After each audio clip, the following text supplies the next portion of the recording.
Digital भानगड. महाराष्ट्राच्या राजकीय इतिहासातील सर्वात मोठी उलथापालथ आता उंबरठ्यावर आहे.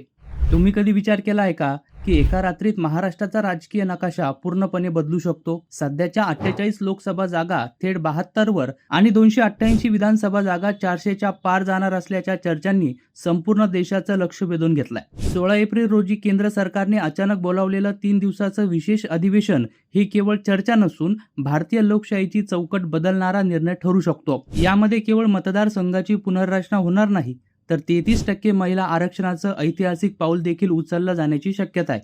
पण या गणिताचा खरा फटका कोणाला बसणार? प्रस्तावित नेत्यांचे बालेकिल्ले ढासळणार की नव्या चेहऱ्यांसाठी सत्तेची कवाडं उघडी होणार? मुंबई, पुणे, ठाणे आणि नाशिक सारख्या शहरांमध्ये जागांची संख्या वाढल्यास सत्तेचं केंद्र शहरांकडे सरकणार का?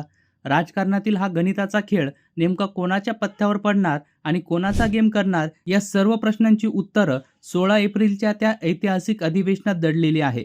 महाराष्ट्राच्या सत्तेचा नवा सारीपाट समजून घेण्यासाठी हा व्हिडिओ शेवटपर्यंत नक्की पहा. नमस्कार मंडळी, तुम्ही पाहताय डिजिटल भानगड.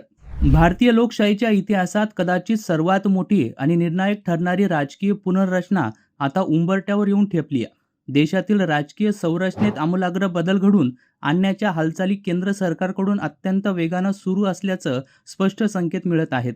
आगामी 16 एप्रिल रोजी लोकसभेचे एक विशेष अधिवेशन बोलावण्यात आले असून या 3 दिवसांच्या कालावधीत मतदारसंघाच्या पुनर्रचनेबाबत अत्यंत धाडसी आणि ऐतिहासिक निर्णय घेतला जाण्याची दाट शक्यता आहे.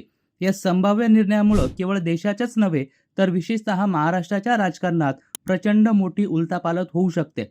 सध्याच्या प्राथमिक माहितीनुसार महाराष्ट्रातील लोकसभेच्या जागा 48 वरून थेट 72 वर तर विधानसभेच्या जागा 400च्या पार जाण्याची शक्यता वर्तवण्यात येत आहे.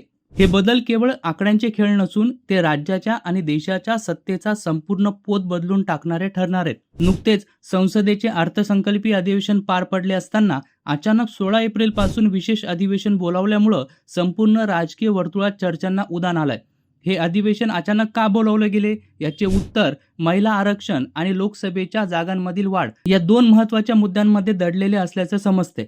मोदी सरकारकडून 33% महिला आरक्षण प्रत्यक्ष जमिनीवर लागू करण्यासोबतच खासदारांच्या संख्येत देखील मोठी वाढ करण्याचे नियोजन केले जात आहे. सध्या संसदेत लोकसभेच्या एकूण 543 जागा आहेत, परंतु नव्या प्रस्तावानुसार ही संख्या थेट 816 पर्यंत वाढवली जाऊ शकते. जर हे गणित प्रत्यक्षात आलं तर त्यातील 273 जागा या महिलांसाठी राखीव असतील, ज्यामुळं भारतीय संसदेचे स्वरूप पूर्णपणे बदलून जाईल. या प्रक्रियेला वेग देण्यासाठीच हे विशेष अधिवेशन अत्यंत महत्त्वाचं मानलं जात आहे. या संपूर्ण प्रक्रियेत महाराष्ट्राची भूमिका आणि वाटा सर्वात कळीचा ठरणार आहे. मतदारसंघाच्या या नव्या गणितात महाराष्ट्राला मोठा फायदा किंवा तोटा मिळण्याची चिन्ह आहेत. राज्याच्या सध्याच्या लोकसंख्येचा विचार करता महाराष्ट्रात लोकसभेच्या जागा 48 एवढ्या आहेत.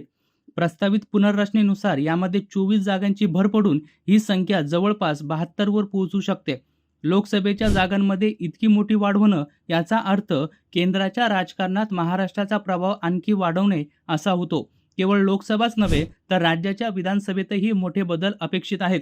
सध्या विधानसभेत 288 सदस्य आहेत, परंतु नव्या पुनर्रचनेनंतर या 100 पेक्षा जास्त जागा वाढून हा आकडा 400च्या पुढे जाण्याची शक्यता आहे. विधानसभेच्या जागा 400च्या पार गेल्यास राज्याच्या राजकारणातील स्थानिक समीकरणं, पक्षांची ताकद आणि सत्तेचं केंद्र पूर्णपणे विखुरले जाईल किंवा नव्यानं रचलं जाईल. या मतदारसंघाच्या पुनर्रचनेचा मुख्य आधार हा लोकसंख्या वाढीचा निकष असणार आहे. त्यामुळं महाराष्ट्रातील ज्या शहरांची लोकसंख्या गेल्या काही दशकात प्रचंड वाढली आहे त्या ठिकाणी नवीन मतदारसंघाचा दबदबा निर्माण होईल.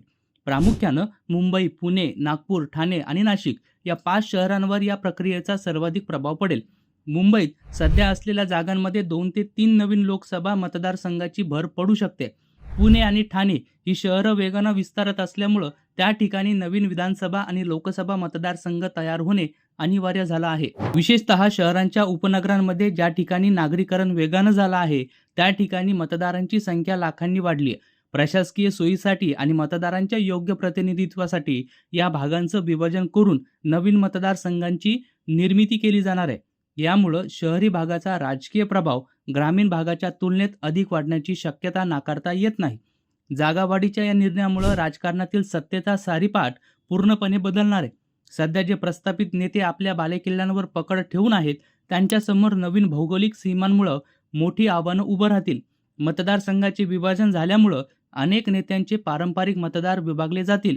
दुसरीकडं जागांची संख्या मोठ्या प्रमाणावर वाढल्यामुळं तरुण आणि नवीन चेहऱ्यांना राजकारणात प्रवेश करण्याची आणि नेतृत्व सिद्ध करण्याची मोठी संधी मिळणार आहे. त्यातच महिला आरक्षणाची अंमलबजावणी झाल्यास अनेक पुरुष प्रधान मतदारसंघांमध्ये महिला उमेदवारांना संधी द्यावी लागेल, ज्यामुळं जुन्या नेत्यांना आपल्या रणनीतीत मोठे बदल करावे लागतील. या संभाव्य मास्टर स्ट्रोकमुळं प्रादेशिक पक्षांचं महत्त्व वाढणार की राष्ट्रीय पक्षांना अधिक फायदा होणार, हा सध्या सर्वात मोठा चर्चेचा विषय आहे. ज्या पक्षांची संघटनात्मक बांधणी मजबूत आहे त्यांना या वाढीत जागांचा फायदा घेता येईल. 16 एप्रिलच्या अधिवेशनात या संदर्भातील अधिकृत आकडेवारी, नियमावली आणि सविस्तर आराखडा समोर येईल. तोपर्यंत महाराष्ट्रासह संपूर्ण देशाचं लक्ष या ऐतिहासिक निर्णयाकडे लागलं आहे. जर ही पुनर्रचना प्रत्यक्षात आली तर महाराष्ट्राच्या राजकारणाची दिशा आणि दशा दोन्ही बदलणार आहे, हे आता निश्चित मानलं जाते. ही नवीन लोकशाहीची रचना भविष्यातील समृद्ध भारताचं प्रतिबिंब ठरते की राजकीय संघर्षाचं नवीन केंद्र, हे लवकरच स्पष्ट होईल. बाकी मंडळी, तुम्हाला आजचा हा व्हिडिओ कसा वाटला ते कमेंट करून नक्कीच कळवा आणि अशाच नवनवीन माहितीसाठी आपल्या डिजिटल भानगड या यूट्यूब चॅनलला सबस्क्राईब करायला विसरू नका. डिजिटल भानगड.